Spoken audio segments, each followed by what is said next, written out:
There are moments in life when we begin to question not only our past, but the very shape of our soul. Why did I come through this particular mother? Why was I born into her pain, her silence, her storm? These are not merely psychological questions, they are soul questions. They cannot be answered through logic alone, but through symbolic understanding. Carl Jung, the great explorer of the unconscious, knew that behind every personal story lies an archetypal truth. And when it comes to the mother wound, that truth is immense. It is not just a personal wound, it is an initiation, a sacred doorway into the deepest layers of our becoming. To begin this exploration, we must understand the distinction that Jung makes between the personal mother and the archetype of the mother. Your personal mother is a human being. She has a name, a history, a body. But behind her stands something older and far more powerful, the archetypal mother, a force present in every culture, every myth, every dream. She is both giver of life and bringer of death. She nurtures and she devours. She is the great paradox of the psyche, and she is the first archetype we ever encounter, not with our minds, but with our bodies, in the womb, at the breast, in the cradle of her presence, or in the absence of her arms. The archetype of the mother contains both light and shadow. In her light form, she is Gaia, Demeter, Mary, the provider, the protector, the one who offers unconditional safety. In her shadow, she is Kali, Hecate, Lilith, the destroyer, the controller, the one who withholds or consumes. Jung saw that these images are not just myths, they are inner realities. They live in the collective unconscious and are activated by our lived experiences. So when your personal mother fails to embody the nurturing aspect of this archetype, when she is cold, cruel, absent, or wounded herself, you do not just experience maternal failure, you experience an archetypal rupture, a symbolic collapse. This rupture becomes the mother wound, and it is not simply a wound of childhood, it is a wound of soul, one that shapes the architecture of your inner world. You may grow up believing you are unworthy of love. You may find yourself in relationships where you are constantly trying to earn affection, soothe chaos, or fix broken people. You may struggle with self-doubt, shame, and the haunting sense that something is wrong with you. But these symptoms are not flaws, they are messages. They are the psyche's way of pointing you toward the place where healing is needed and possible. Jung believed that all neurosis is, at its core, a cry from the soul to begin the journey of individuation. This journey is not about becoming perfect or healed in a conventional sense. It is about becoming whole, integrating all parts of the self, even the broken, the exiled, the shamed. And the mother wound is often the first and most powerful portal into this process. It forces us to confront our pain, not as victims, but as alchemists. It asks us to stop running from the wound, and instead to turn toward it, to sit with it, listen to it, and learn from it. Because within the wound lies a secret, the seed of your transformation. But why would the soul choose to be born to a wounded mother? This is one of the most painful and profound questions we can ask. And yet, it is also one of the most liberating. Jung teaches us that the soul is drawn to experiences that activate its deepest potentials, not because it wants to suffer, but because it wants to awaken. The mother wound initiates this awakening by shattering illusions. It reveals the limitations of conditional love. It exposes the fragility of identity built on pleasing, performing, or disappearing. And in doing so, it invites you to find a new foundation, one rooted not in your mother's perception of you, but in your own essential truth.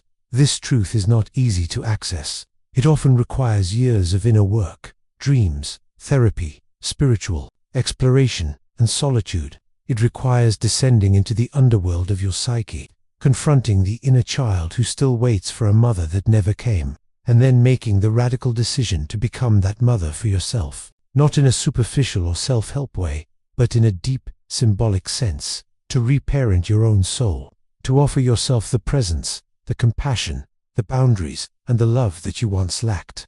This is not a replacement for what you lost. It is a resurrection of what you are. In this symbolic act of self-mothering, something miraculous happens. You begin to reclaim the pieces of yourself that were left behind in the trauma, the parts that shut down, went numb, or turned into shame. You begin to see your own innocence, not as weakness, but as sacredness. You stop trying to fix others, in the hope of healing your mother through them. You stop contorting yourself to be acceptable. Instead, you begin to inhabit your soul, fully, freely, fiercely. The journey of healing the mother wound also involves recognizing how much of it is collective. Your mother, too, was shaped by her mother, and her mother before that. You are not just carrying your own pain, you are carrying the weight of a lineage that may have known silence, abandonment, violence, repression, or fear.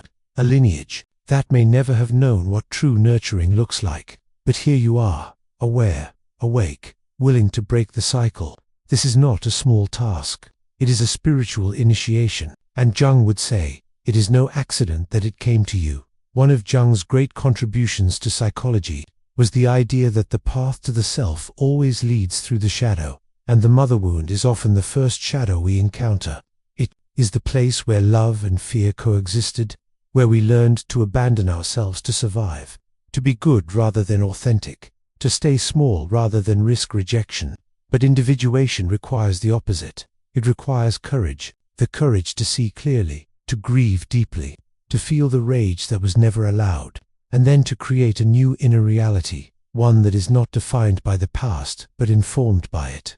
This inner work is alchemical. In the language of alchemy, the process begins with nigredo, the blackening, the death, the collapse of the false self.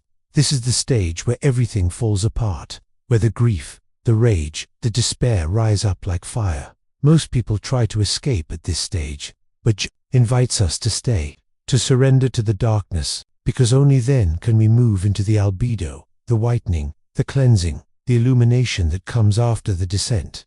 Here we begin to understand, to see the patterns, to hold ourselves with compassion. And finally, we arrive at Rubet, the reddening, the integration, the embodiment of a new self. Not the wounded child, not the mother's projection, but the awakened soul. The beauty of this path is that it transforms pain into wisdom, absence into presence, silence into meaning.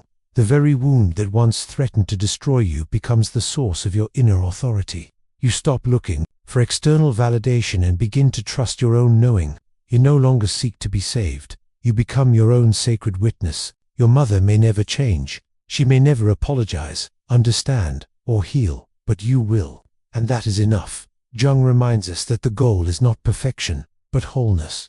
And wholeness includes the wound, the scar, the shadow. You were not meant to escape your story. You were meant to integrate it, to carry it like a sacred symbol, to turn your personal history into a mythic narrative, one where the heroine does not remain broken, but rises, wiser, deeper, more compassionate than before. And in doing so, you become not only your own healer, but a light for others walking the same path. So if you have been born to a wounded mother, know this: your pain is not a punishment. It is a sacred initiation. It is the fire that forges your soul. It is the night that births your light. You are not here to repeat the story. You are here to rewrite it, with tenderness, with clarity, with fierce devotion to your own becoming. And, in the quiet spaces where the wound still aches, may you hear the voice of your deeper self, the one who whispers, "You are not broken. You are becoming. You are not unloved. You are awakening. You are not your mother's pain. You are the one who transforms it. The wound is not the end. The wound is the way."